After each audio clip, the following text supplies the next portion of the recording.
Everything is working out for me. It's working out for you, too. It just takes believing that it is. We can have, be, and do anything. The key is to care about how you feel and choose to feel good right now.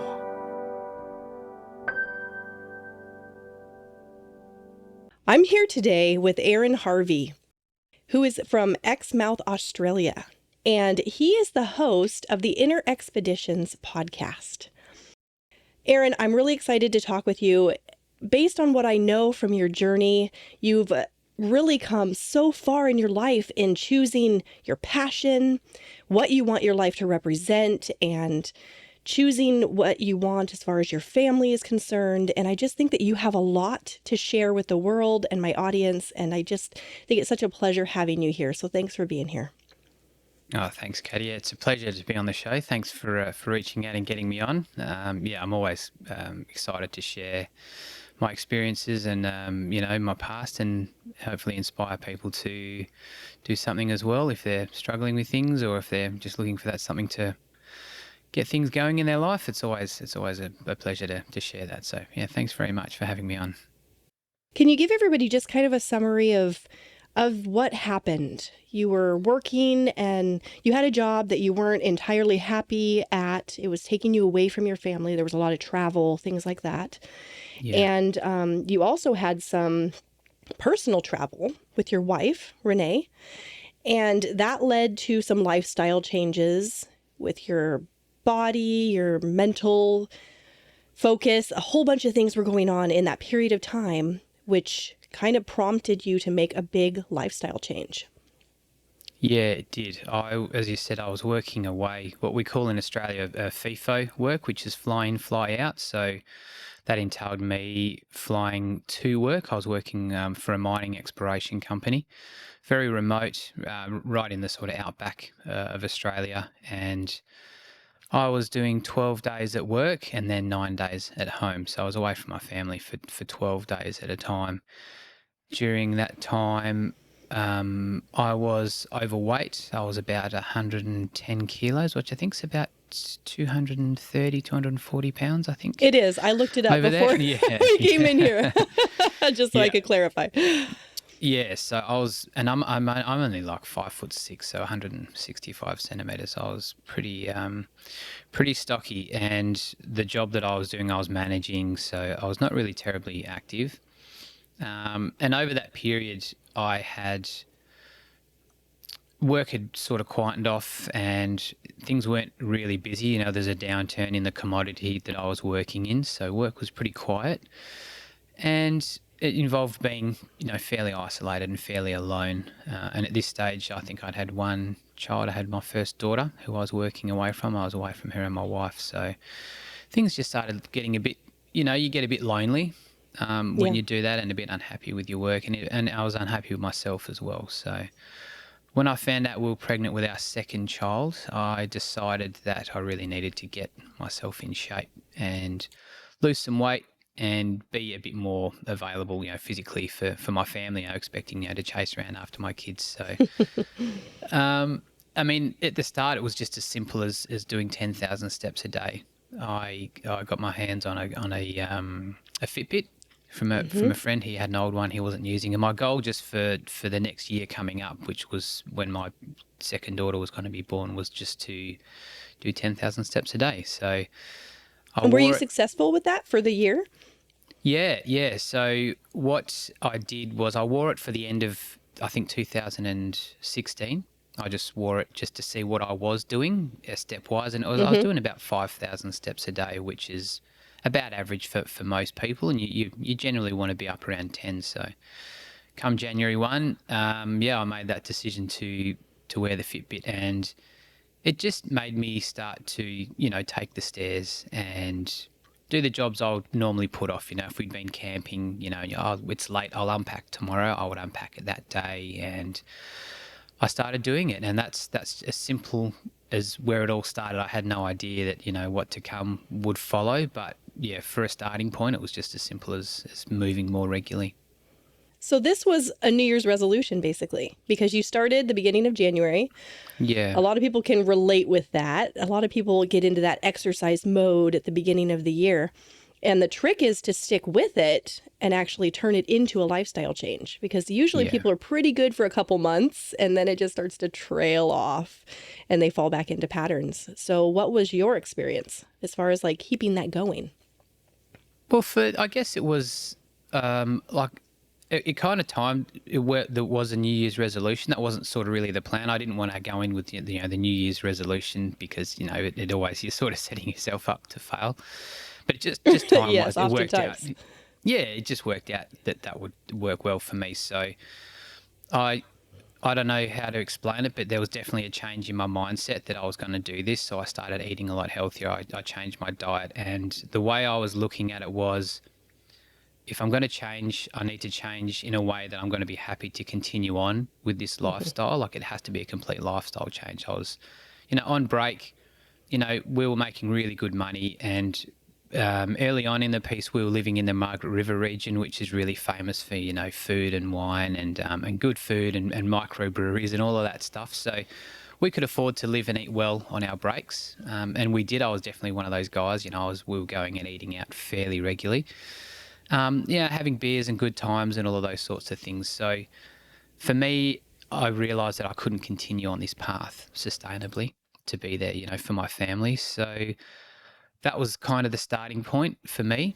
And then once I started the 10,000 steps, I was on a site where we were basically looking after like a 200-man camp that was empty because there was the mine site had sort of run through its cycle, and there wasn't a lot for us to do due to the downturn in 2012.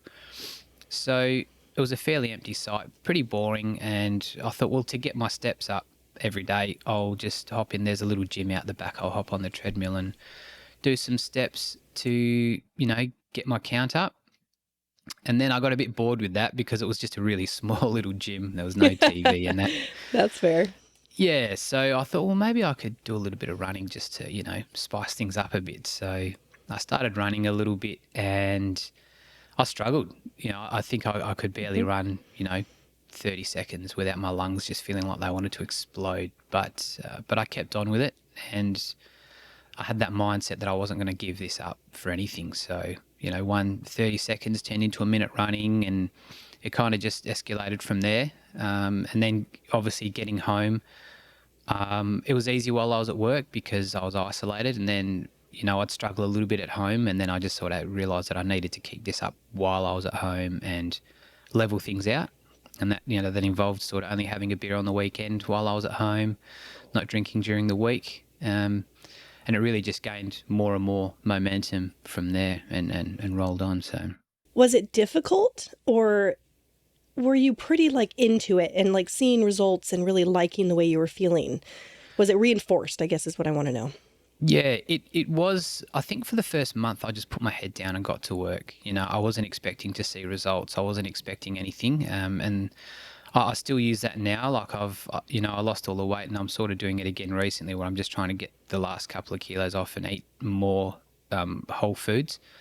So I knew back then I had no expectation for the first month. I thought, I'm just going to put my head down and not look at the scales, not worry about anything. But after about 2 weeks in of just being consistent, I noticed that my pants were getting looser, and I think I eventually did weigh myself, and I'd lost, about 3 or 4 kilos, I think, in the first sort of 3 or 4 weeks. So that then gave me a bit of momentum to keep going once I started seeing the results. But the mindset was just always there to push through.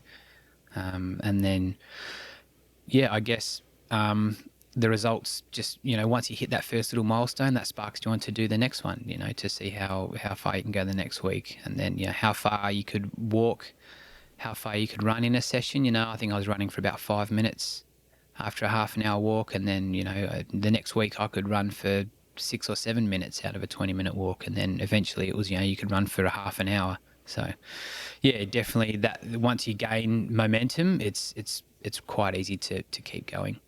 So it sounds like it actually became fun for you and you started kind of pushing yourself and been competing with yourself, like I can do this and I can do that, and Yeah, really absolutely. getting into enjoying it, which is really the whole point of life, is to enjoy it. And yours started with a decision of, I don't like the way things are right now with my body and with my lifestyle, and that decision was powerful. You came into it going, I'm changing this because I want things to be better. And then it was hard, because it is hard to make a change like that. But once you got into it, then it became fun again. And then you Yeah. started really enjoying it. And so now here you are in the lifestyle, living it and feeling so much satisfaction with life. And I love that. It's a Yeah. wonderful story. Yeah, definitely. And, like I was super inspired at the start and really motivated, but, inspiration does wear out, and that sort of initial excitement and motivation, it does wear off. But I had made, a commitment to myself and a promise that I was going to keep going, and after a while it did sort of taper that motivation, but it got to a point where I got super determined and fully committed, and I kept going regardless. So I started building this sort of mindset where I'm doing this no matter what. And I had days where I didn't feel like going running and eating well and all of those things, but I did it anyway because I Sure. knew my cause was stronger. So the days where I didn't feel like going, I just switched that thought process off and I went. So, and I had runs where as my fitness improved, my run time started to improve. I was running for longer, my pace picked up. And, I might start and I was going for like a 10K run most days. Wow. So, yeah, and I'd get a couple of Ks into a run where I didn't feel great and I could have any excuse in the world to stop and give up. Like, oh, my legs, their hammies are a bit tight today or whatever. But I pushed through that, and I thought just push, get to 5Ks and see how you feel, and then I'd get to 5Ks and I'd actually start feeling okay, and that would sort of snowball. Oh, okay, well I'm gonna go to 8, and then next thing you know, I'd get my 10K run out, and I felt fantastic, and I would actually feel even better for keeping going when I felt like I didn't want to. So Mm. that was another really strong piece of my mindset that I was developing, was pushing through when you weren't really into it, I suppose.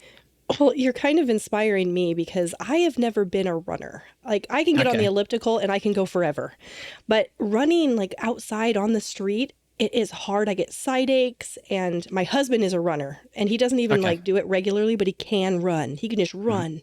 And now I'm thinking, well, maybe I just need to push a little bit to get past that point of discomfort and allow my body to get used to it. And then maybe I could enjoy it too, because right now I Oh don't enjoy yeah. it.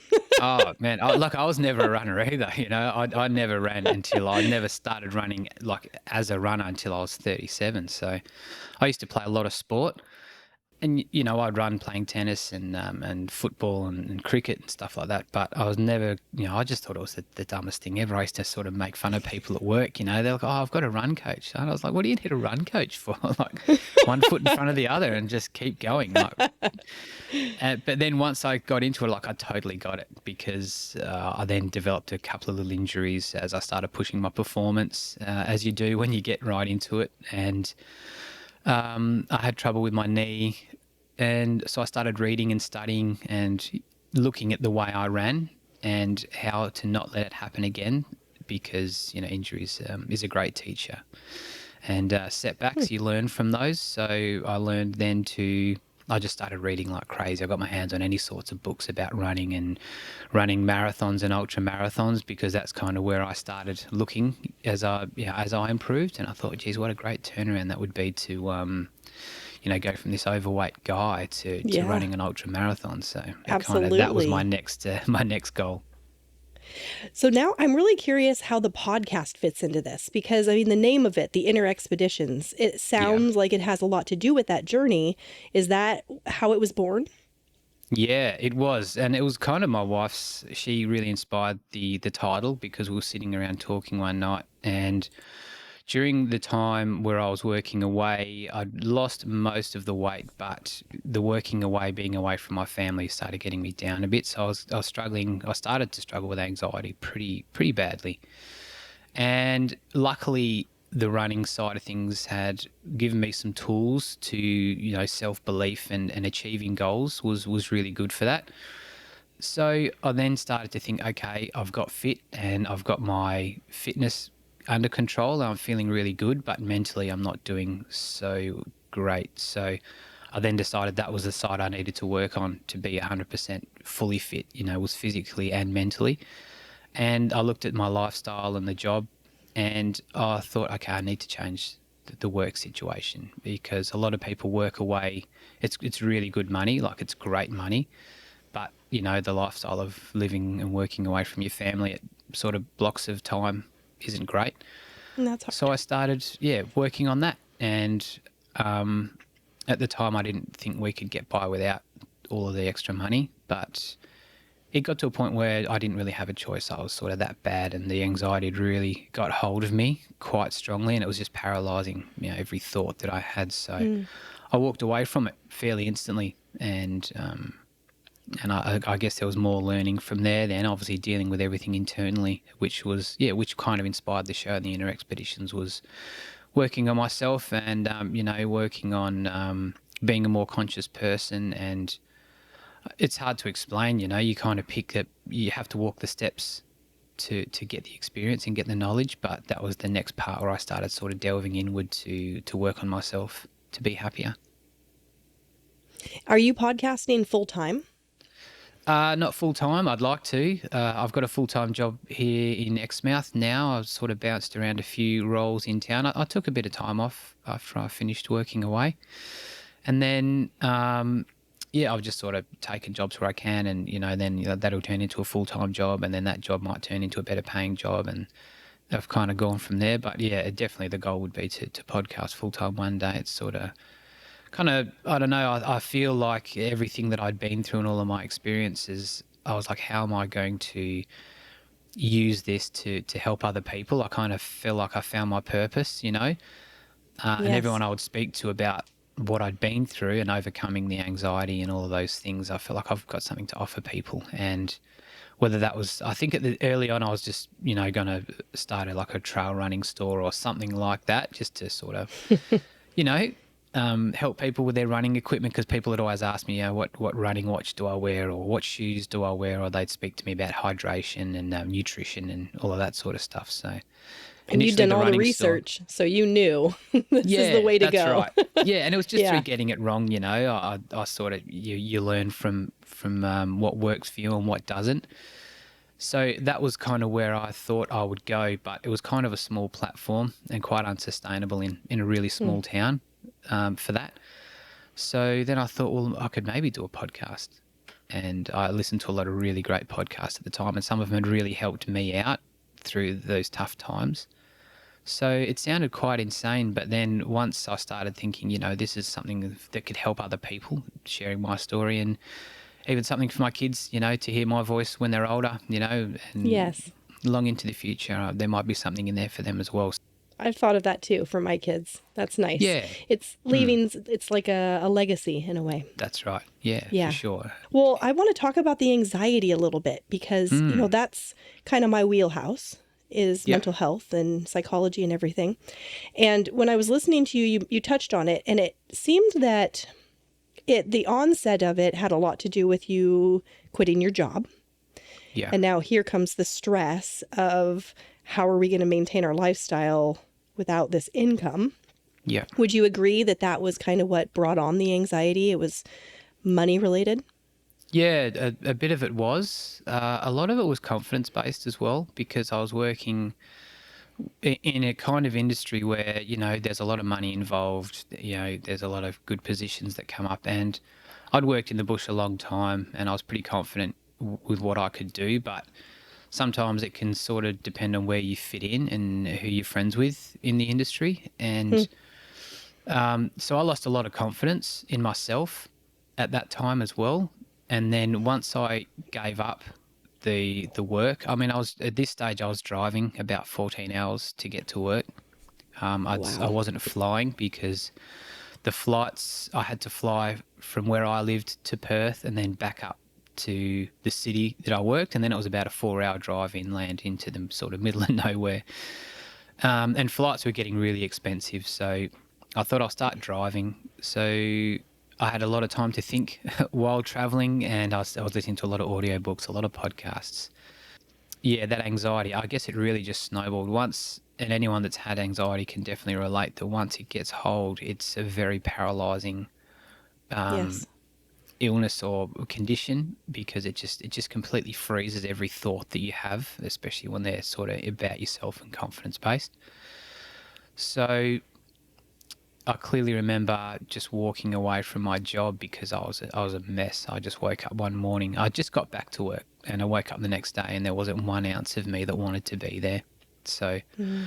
I woke up, I did the pre-start. We had a drill crew on site at the time, so we had our morning meeting, and I remember I just went back to my room straight after that, just cried. I was curled up in a ball on my bed and I was just a complete wreck.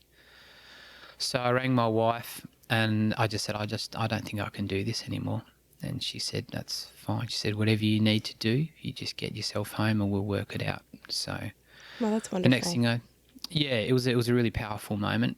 And the next thing I did is I rang my boss and I resigned. I just said, I can't do this anymore. I said, I'm really struggling for a lot of reasons. I don't think I fully explained it at the time, but so yeah, I resigned from my job, and I've never resigned on the spot before. I always give notice. I've always, I like to do the right thing, but I wasn't at a point where I could do that. So I got in my car and I put my backpack, because I usually travel pretty light. I think I had a couple extra things. I put them in my car and I drove home. And I just remember in that drive, I had friends ringing me just to, wish me the best and say that they were really happy for me because they knew, I think, what it was doing.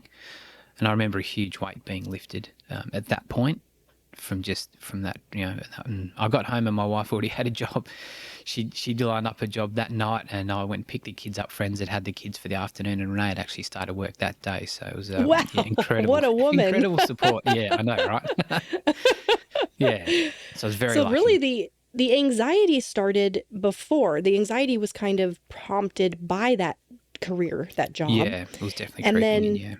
and then when you quit, I know you said you felt a weight lift when people were checking in on you and things. Mm. Did you feel at that moment that the anxiety was released? Did it still kind of linger? Did other things kind of add to it? What happened with the anxiety at that point?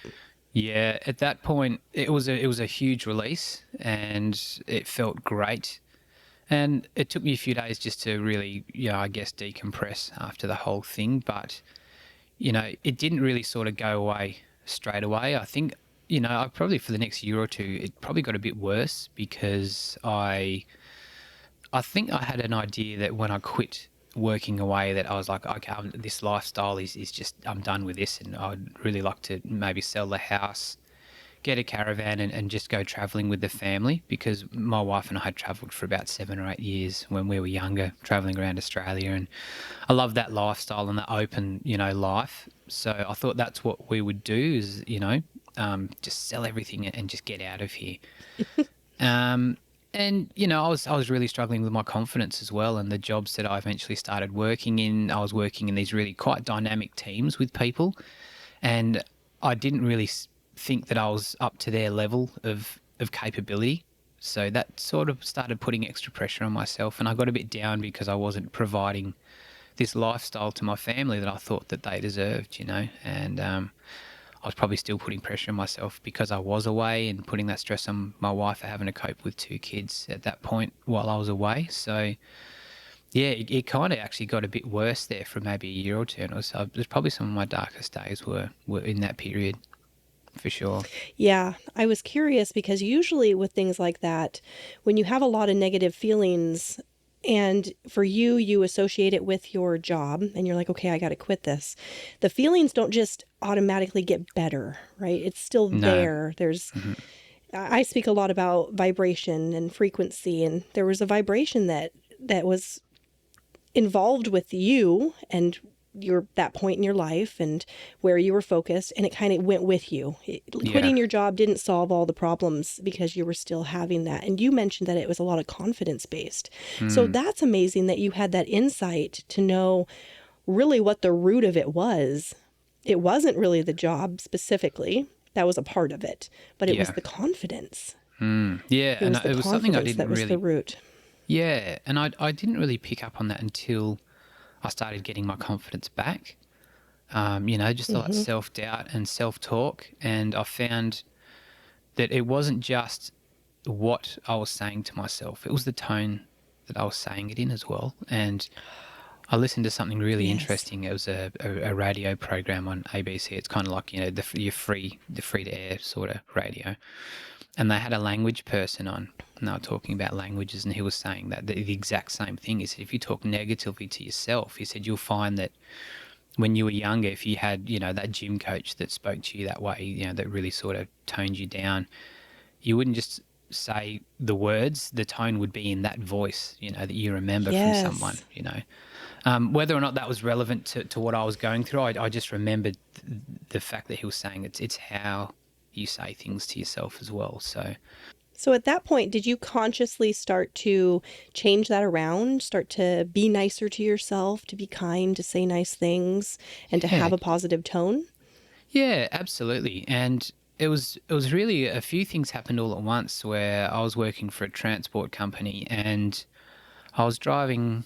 I was about a 6-hour drive to another town, and I had another really good podcast on, and the guest there had been through a lot, and he just talked and he said talked about self-forgiveness. And I remember he said, you've just got to forgive yourself for whatever it is you're holding on to yourself. It could be a variety of things. Just forgive yourself for all of those things. And I remember I did that. It was on the drive. It really hit me hard, and it was a clear turning point for me. Was on this drive. It was dark. It was first thing in the morning, and I was up in this truck, driving 6 hours, and I forgave myself for whatever it was that I was holding on, and I started crying, and it was a really powerful moment. And about 5 kilometres up the road, after I had this sort of realization, and I started sort of taking it easy on myself, and it was a massive corner, a huge shooting star went right across the sky, and it just lit up, like really, it broke up and lit the entire night sky up. It was incredible, and it just made it more powerful and made me realise that I'd turned a corner. So it was incredible. I love that. You are so Mm, connected. it's Oh, yeah, it's hard not to be, like I didn't start off but to do this on the path, I just wanted to lose a little bit of weight, and the next thing you know, I'm sort of getting down in this quite deep journey, and I'm just a yes. beginner in all this stuff, and being a more conscious person. I'm sort of entry level at it, but I'm really getting into it, and working on being a more conscious person, and everything about what I'm trying to do or for myself is all part of that inner expedition, and that's why it sort of was only natural that the show would entitle that, I guess. That's beautiful, really beautiful. Yeah, So what thanks. would you say to anybody listening who's kind of relating and thinking, I really hate my life and I hate my body or my job or whatever it is that they're not liking about their life? What's your advice to somebody like that? I think a big one for me was that I felt like I was trapped. That I had no options and I had nowhere to go. I can't leave the job.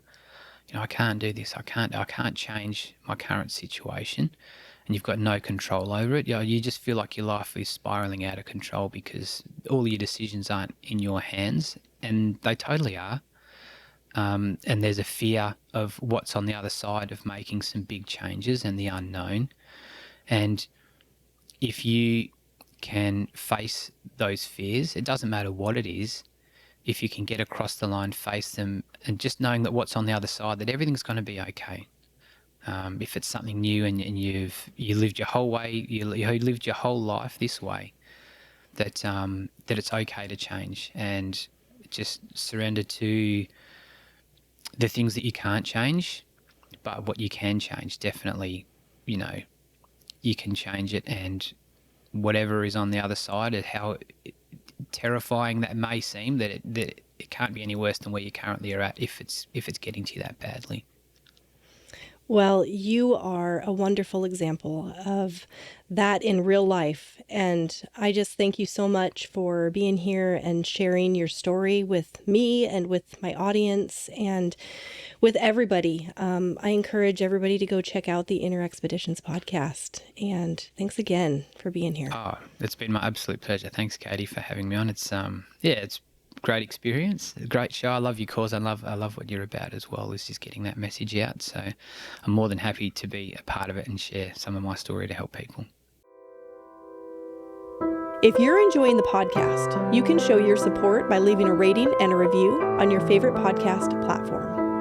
You also can follow Dr. Williams' podcast on all social media platforms and subscribe on YouTube and by going to www.drwilliamspodcast.com. Deliberate creation is the key to living life satisfied, and that is my wish for all of you.